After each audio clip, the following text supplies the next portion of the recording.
Okay, everyone, call the meeting to order. Let's stand for the pledge. I pledge allegiance to the flag of the United States of America and to the republic for which it stands, one nation, under God, indivisible, with liberty and justice for all.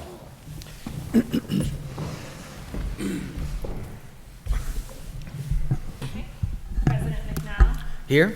Trustee Valentine. Here. Trustee Headland. Here. Trustee Clemenson. Here. Great. All right. Moving on to the approval of the agenda. Ms. Shields? Be it resolved that upon the recommendation of the Superintendent of Schools, the Board of Education hereby approves the agenda as written. We have a motion, please. So moved. Second. All those in favor? Aye. Aye. Any opposed? No. Good evening, everyone. Welcome to the first Board of Education meeting of the new year. I hope everyone had a restful and enjoyable holiday season. As you can see, Vice President Clements isn't here. She's still enjoying her holiday, I hope. The next meeting of the Haldane Board of Education is scheduled for Tuesday, January 17th at 7 p.m. right here in the auditorium for a workshop meeting. That workshop topic is going to be Curriculum and Instruction Detail Report, Budget Topic, Administrative and Capital Presentation. This is going to be a somewhat short meeting. I'm thinking unless you have lots of things to say. For that meeting. This one. This is would think so. in prep for the next one. We're going to push some time forward. Right. So, Dr. Benante. Thank you, Sean, and again, Happy New Year to everyone. It's good to be back at school this week. As we enter the new year, we are continuing our planning for budget development, as Sean alluded to, so a series of presentations that have already begun and will continue through this month and really through April. So our administration is focused on that, certainly, right now as we prepare for the next school year. I met with the leadership team this morning, and one thing I discussed with them was the importance right now of reconnecting with our people, our staff, our students, as we make our way from a relatively long period of time off from school now back into it, but then also refocusing our efforts on our goals for this year. So it's important to reconnect, but also it's a good time to refocus, and that includes our work around campus master planning, master scheduling, school climate and culture, as well as thinking through what an effective district improvement framework can be that can guide our work and our improvement efforts in the future. So we're looking forward to that. It's, and we know we have 6 months left to the school year, but that goes relatively quickly. So, but we're excited to continue to lean into this work. I will keep my comments brief because we have a guest this evening. I'd like to, if it's okay, Sean, transition now to welcoming Sheriff Kevin McConville to the podium. And as Kevin's coming up, or Sheriff McConville's coming up, I just wanted to say and express my appreciation for the Sheriff's efforts in connecting with school leadership, myself and other members of our team, a number of times really throughout the fall as you've assumed leadership of the Sheriff's Department. It's been really welcome, and I know you have some resources that are available to our schools that you're looking to discuss with our board this evening. So thanks again, Sheriff McConville, for being here. Thank you very much. Happy holidays and Happy New Year, and thank you for the opportunity, Superintendent, to appear in front of the board and address you on a number of issues that are of paramount importance for each school district, but in particular Haldane. As an alumni of this school, I do have a tremendous affection for the community and the school program, and I was thinking as I came into this room tonight, the little gym as we called it, it's one of the few times I was able to come in and not have Mr. Nappy make us run 50 or 60 laps. So it's a little different setting. So thank you very much. I want to talk to you tonight about a couple of different things. The first is after taking office a year ago, as we reorganized the Sheriff's Office, we understood and we recognized that school safety was of paramount concern and importance for us. That being said, we changed our strategies and what we call our posture in respect to a number of things that we do relative to each and every school day and throughout the school year based on a number of factors that affect school operations. With that being said, we were one of the first agencies in New York State to create a threat assessment management program.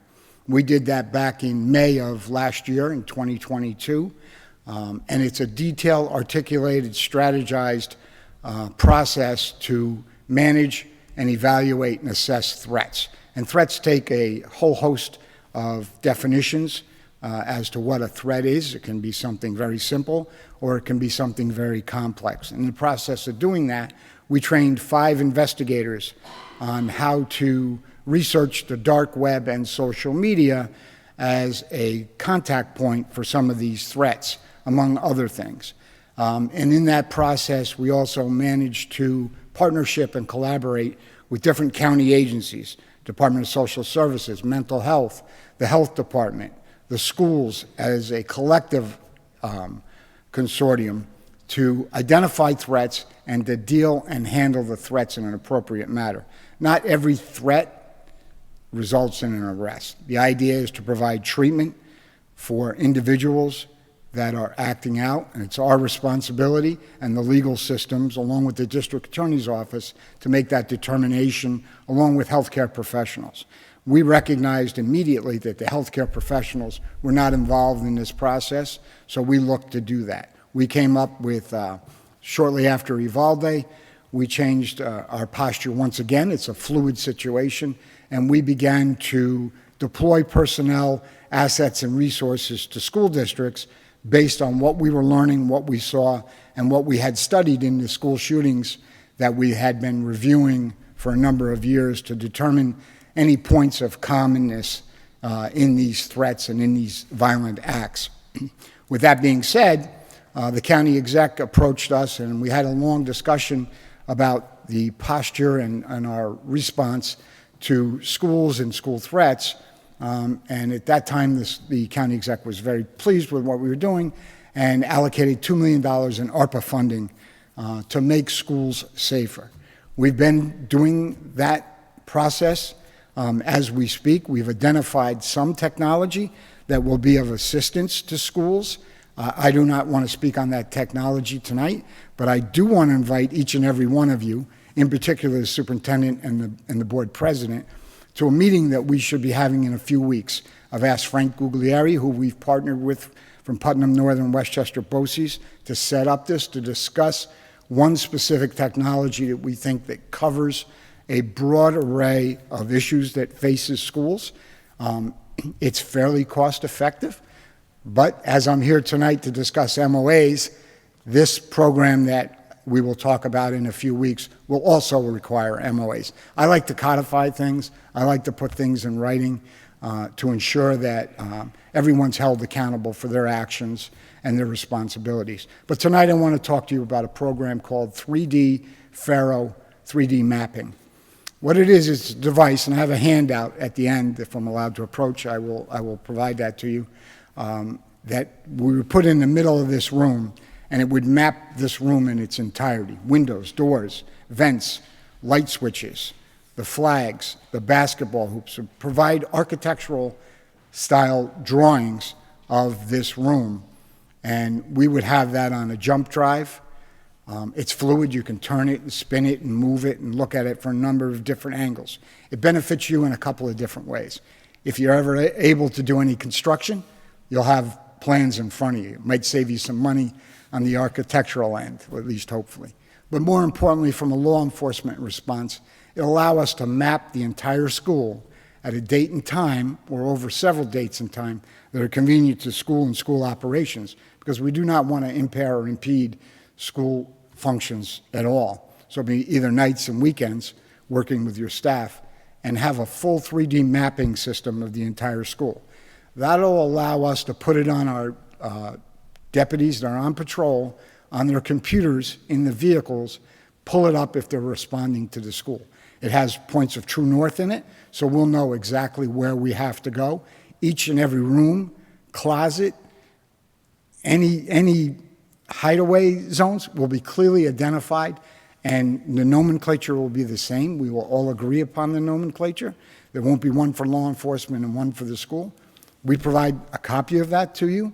You'll have it on your laptops, and in our command post and at the Real-Time Crime Center in Westchester County, they will have this same program. They'll be able to pull it up and see how we're responding and deploying personnel to threats. We'll know pathways and access routes. So that's of critical importance. I have brought with me 2 MOAs on that. If you're so inclined, after you review it and you discuss it with your legal counsel, to sign it, I get all the originals back. We like to keep originals, and you're more than welcome to keep copies of it. I've taken the liberty of signing it because I am that passionate and confident in this program and the benefit to the school. And then the second MOA that I've brought along with me deals with emergency access to the card access and your internal CCTV system. Now that is a very sensitive subject. We will not access that device or that system unless there's an urgent need to do so. And that will allow us, as we progress through an event or a reported threat, to respond appropriately and accurately. And teamed up with the 3D FARO mapping, it's 2 systems that come together that really will benefit the community, the school, the students, the faculty, and the employees of Haldane. We'll be able to map and access everything, but only under urgent emergency circumstances. And we'll do that from fixed locations, whether it's command post, external to the school, or at the real-time crime center, where additional resources under a mutual aid plan would be deployed from. And that's something that we've authored this year, and tonight it's going in front of a full legislative meeting, is a mutual aid plan. It involves all the law enforcement agencies in Putnam County. We drafted it, went through it, reviewed it with all the law enforcement agencies, and each agency articulates a number of personnel that they will deploy given a certain set of circumstances. So, for instance, in the village of Cold Spring, which normally has limited resources at any particular hour of the day or night, although they're good and they're professional and they're well-trained, this provides them to call for the mutual aid activation and get additional sources here at no additional cost to any of the communities or to any of the benefactors of that plan. So we know that that will be approved tonight at the full legislative meeting.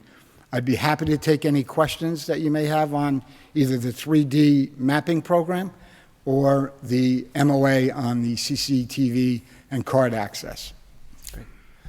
Thank you so much, Sheriff McConville. I've had a couple of conversations about this based on your sort of private conference with Dr. Benante, and I'm looking forward to the meeting coming up in the next couple of weeks. I'm sure that my fellow trustees here have some questions, but I'm curious about your hopes and expectations for the timeline on it once we've reviewed everything, when you'd want some sort of response from us and what that might look like moving forward. Well, thank you, President McNall, and I do want to thank Superintendent Benante. He's been an outstanding partner in this process. We've had a lot of discussions, and we've reviewed things and addressed concerns on both sides to ensure that we get the best agreement so that it works for everyone. Timeline, yesterday was really a good day. I was kind of free for a couple hours. Sooner is better for me.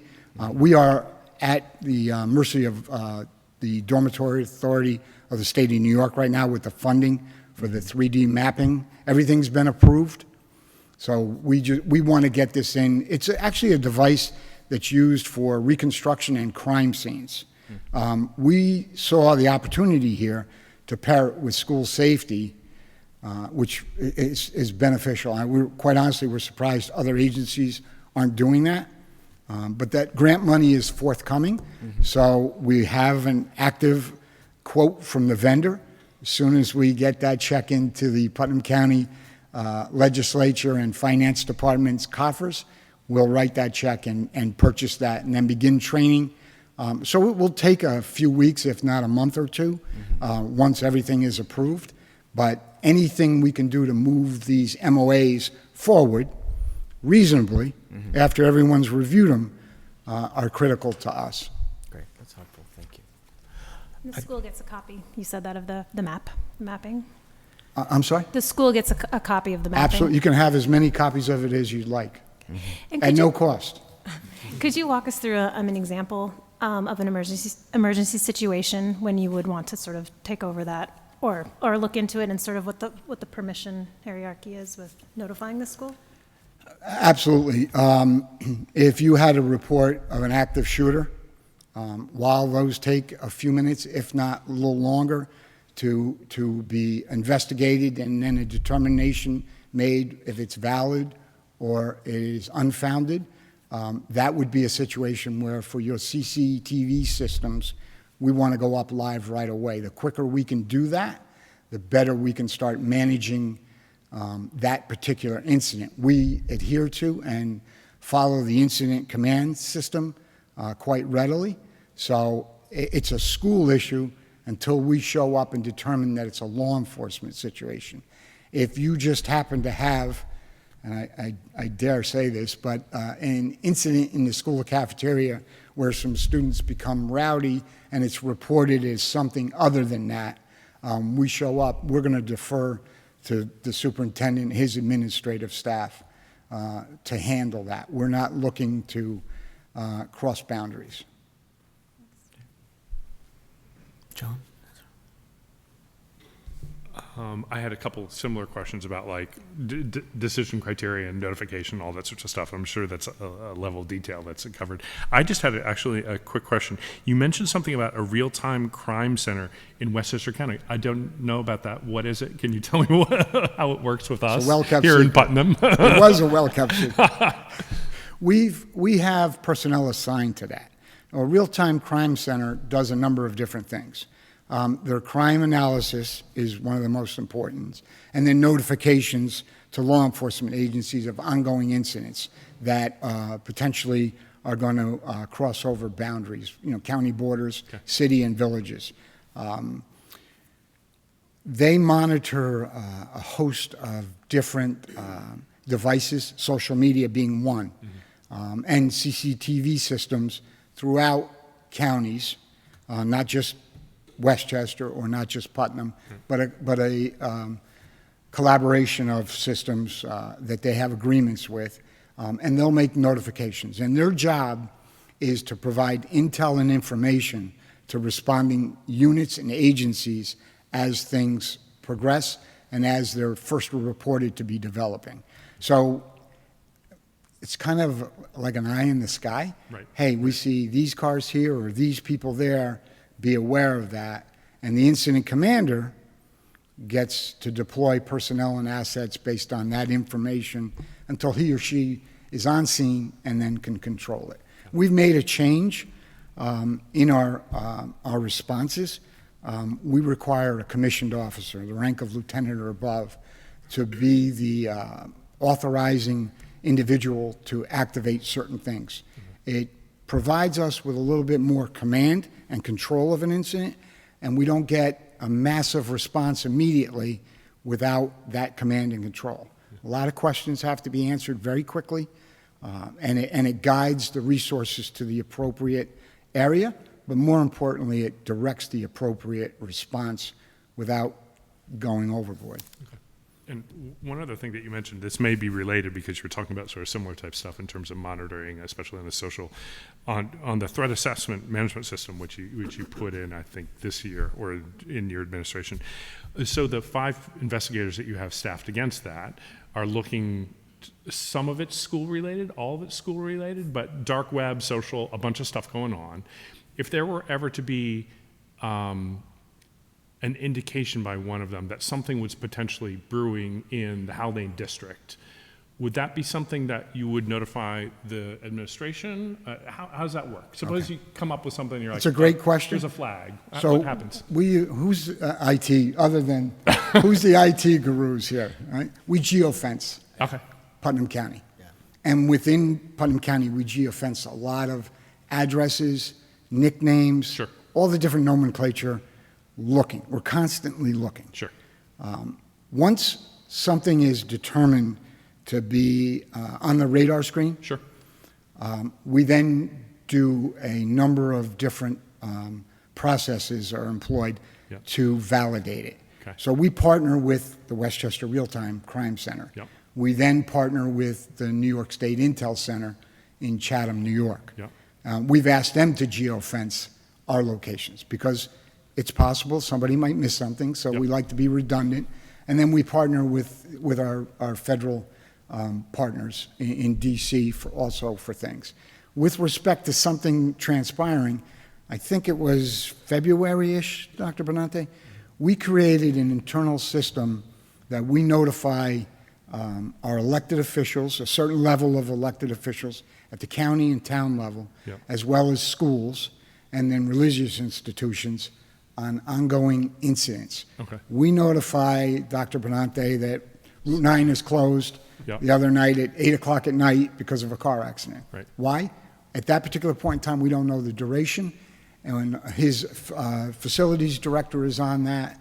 The Right. school bus manager, transportation manager is on that. We want them to be aware of that. In the middle of the day, if there's a car accident, a tree goes across, wires down, we want to share that information so that you can be prepared either prior to dismissal or in the middle of dismissal based upon the timing of that. Sure. We also advise of, one of the things we made perfectly clear, if there's an incident that happens in another school district, Haldane's going to be notified so that they're aware. Why? Because parents are going to, social media, they're going to see it. Right. They're going to start calling up the A school in superintendent. Putnam County. Right. Yeah, They're going to see it. They're going to call him. They're going to, unfortunately, burden him with, and the last thing we want him is, hey, I don't know what's going on. I got to call you back. Yeah, no. Gets the information. He's able to disseminate it. Now, the information we give out is pretty basic. We're not giving out, especially if it's something of significance. Right. We're not going to, if it's something of very severe significance and it's related to Haldane, he's probably going to get a knock on his door and he's going to see my face, Yeah. or at least one of my captains initially, until we can marshal our resources here and game plan to address it. But it's a collaboration. We're not just coming into the school saying, hey, move over, give us that chair, give us that computer, we're taking over. We want to work with it, the school system and the school administrators, to make sure that the response is appropriate and necessary. Okay. Well, thank you very much. Appreciate it. I just have one simple question. Thanks again for coming in tonight. You had mentioned that the grant monies have been already allocated. It's pretty much to go, ready to go. I haven't seen an MOA yet, but I just want to know is the sustainability. So the funding for this program overall, that's sustained through what mechanism? Is that, grant monies? Where's that coming from? Right. So we're using a separate grant above and beyond the money allocated through ARPA for Team Up for School Safety to purchase this FARO 3D mapping device. Essentially a grant that we developed on our own. We were going to use that money for other things that we need, but we recognized what we believe, in our viewpoint, the significance and the importance of this system in order to make schools safer. So it's a one-time fee. We buy it. We have to train our personnel, and then we'll continually pay for upgrades and any additional training for personnel that we want to have the capability to operate the system. It costs the school district absolutely nothing. As a matter of fact, probably about 90% of what I'm espousing this evening will not cost the school system anything. And in the long-term grants that we do, because we are looking, again, I want to be cautious, but we are looking at technology to aid in the human aspect of keeping schools safe, because we know with our SRO and our SRO program, the value of having a deputy here interacting with the students and the faculty and the administration to create a relationship of trust and confidence so that if someone tells someone something, they know it's going to be acted on appropriately and responsibly. And to that, that's worth its weight in gold for us. It's critical. We wouldn't have it any other way. But those systems that we identify that cost money, we will use the ARPA funding for that, and we have to develop MOAs. So the most duration that we can extend is 3 years. In all the vendors that we've talked to, and we've talked to an awful lot of vendors. In fact, in 2 weeks, I'm going to be talking to 51 more on different programs. We get a good price. The bulk of the cost is in the first 2 years. We're looking to assume that based on the MOA. And these are all things you can opt out. If you decide you don't want the FARO program, you have the discretion to say, hey, we don't want you coming in here map in our school system. If you don't want to give us access to your CCTV system or your card access, you have the right to say, hey, we don't want to do that. We're not going to get upset. It makes that end a little bit more difficult for us, but we hopefully are smart enough and bright enough to work our way around that to get where we've got to be. So there's no, I don't want to force anybody to sign these things. I don't want them to feel that they have to agree to this. I want you to do your due diligence, and I will leave my business cards, although you can get my contact information from the superintendent. And please, if you have a question, contact me. Confidentiality in this setting is critical. And we recognize that, and we adhere to that philosophy. However, school safety, that trumps, confidentiality. Safety trumps confidentiality in that respect. But even with our threat assessment and the programs that we run currently and the ones that we are developing, because we're not done. This isn't a one and done. I want to come here and say, hey, give us the front door, give us access to your camp. We're good to go. We're going to be back and back again, time and time again, to bring other opportunities. And again, it's how you view it. If you view it of value, fine. And if you don't think it has value, believe me, we'll go back to the drawing board and figure out how to make it work for your school and your district. Sheriff McConville, I know when we had an opportunity to talk about the mapping program, that the county is going to purchase, if I remember correctly, the county is going to purchase. Well, we'll purchase it through the sheriff's office. So a significant cost is just in the mechanism, if you will. But my assumption is there's probably an ongoing cost with respect to the software that you used to map that is not as significant as the upfront cost. So I think Sheriff McConville We'll says bear that. 90% of the cost is covered, but there's always things that linger. Exactly. We're not going. I'm not coming back to you We understand. saying, hey, the FARO system's $100,000. I'm not coming back looking for $1,000 or $2,000. This is on us. We feel that strongly, that confident in this program, the benefit that we want to use it for, that we have to train our people anyway. Those training costs are on me. And then any software upgrades, what good is your laptop if you don't upgrade to the latest version of Windows or Mac or whatever you're running?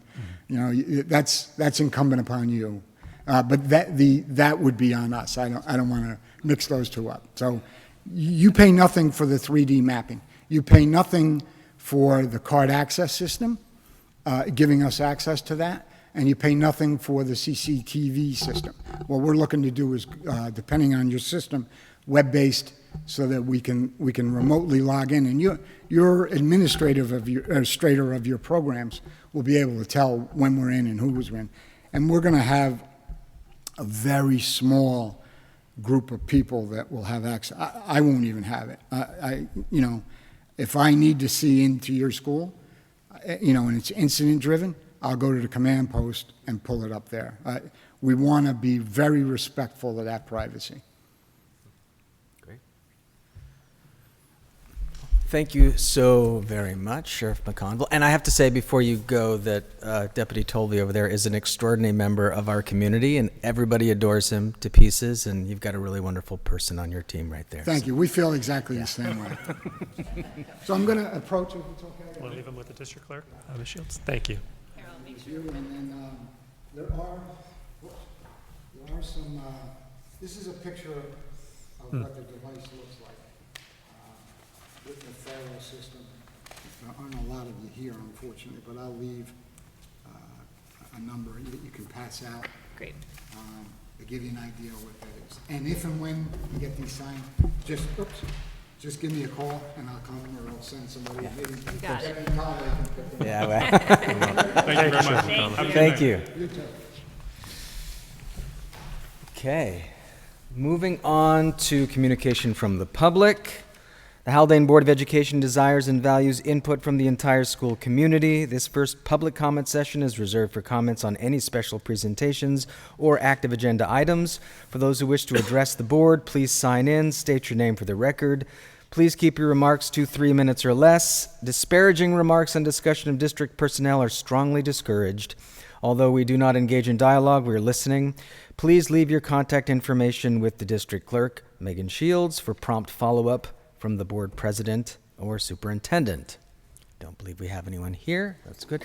I promise if someone does come, I'll say the same paragraph with much more feeling. I promise.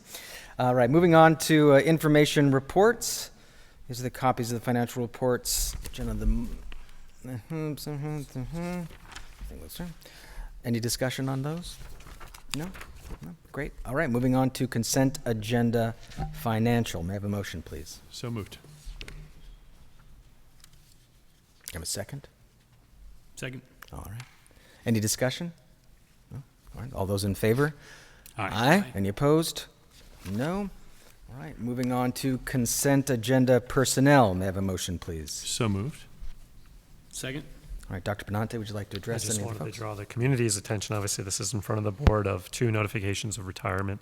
One, Miss Michelle Valenti, our high school chemistry teacher, and Miss Deb Bailing, who is our speech and language therapist, both of whom have served our students for some time now. We're sad to see go, but are happy for them as they embark on new endeavors after their time here at Haldane. We have some time at the end of the school year where we recognize our retirees, but I did want to draw the community's attention to their intention to retire at the conclusion of the school year. Okay. Thank you.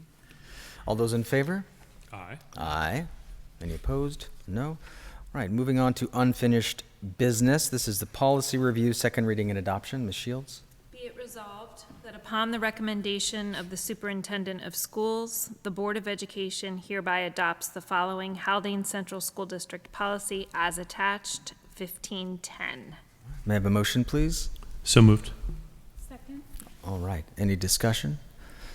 This is in policy 1510, and when I read it through this afternoon, it does say there, we had discussed in our last meeting whether or not we had to record that meeting, and here it certainly says we must, in page 3, items 6 and 7. So I don't know if that's a change or if it's something that we did, fortunately, but I don't know if that's something moving forward that we'll just keep mind of if. Yes. Yeah, great. There was some confusion. I wasn't sure either. Great. Any discussion? No? All right. All those in favor? Aye. Aye. Any opposed? No. Great. New business. CSE, CPSE recommendations, Ms. Shields? Be it resolved that upon the recommendation of the Superintendent of Schools, the Board of Education hereby approves the recommendation of the Committee on Preschool Special Education and Committee on Special Education as presented below. May I have a motion, please? So moved. Second. All those in favor? Aye. Any opposed? No. This is our opportunity for communication from the public the second time. Do you want Nobody's. to talk about the board mid-year? Oh, yes, we should. Absolutely. John. So I saw this on the agenda. I was like, well, maybe I should ask whether somebody wants me to do it. Okay, so mid-year board self-appraisal, just to remind the public and myself and everybody attending, the board, in addition to assessing Dr. Benante's performance over the course of the year, also assesses its own performance, which is a great thing to do, and hopefully we reflect on it and try to make progress towards things that we would like to move on. We do both a mid-year and a year-end. In the mid-year, what we normally do, and we will follow this unless anyone would like to do something different, which I think would be fine, is there are 5 standards and 5 practices on which we generally, at the year-end, rate ourselves on all of them. At the mid-year, what we have done for the past couple of years, rather than looking to rate ourselves how we're meeting expectations on every single practice on every single standard, is we look for sort of glows and grows. What are we doing well so far? Do we feel like we're achieving, especially considering what we set out to do for communication and a couple other things this year? And what are things that we would like to focus on a little bit more for the balance of the year? If we are comfortable doing that, I was just looking at the agendas for the upcoming meeting. What we normally do is I will consolidate that, send it back out to the board, and then we'll discuss. It's an open a subject for open discussion. It's not an executive session. But given the ones coming up, I suggest that we schedule that discussion for the 7th, Great. because I think the 17th already sounds like we got a lot going on. Yep. So if that process works, sort of glows and grows, And then timing works we'll have a public discussion on the 7th, which means I would probably ask for your comments by the end of January, and I'll send out the self-evaluation mechanism and ask a couple times for people to make sure that they get it to me.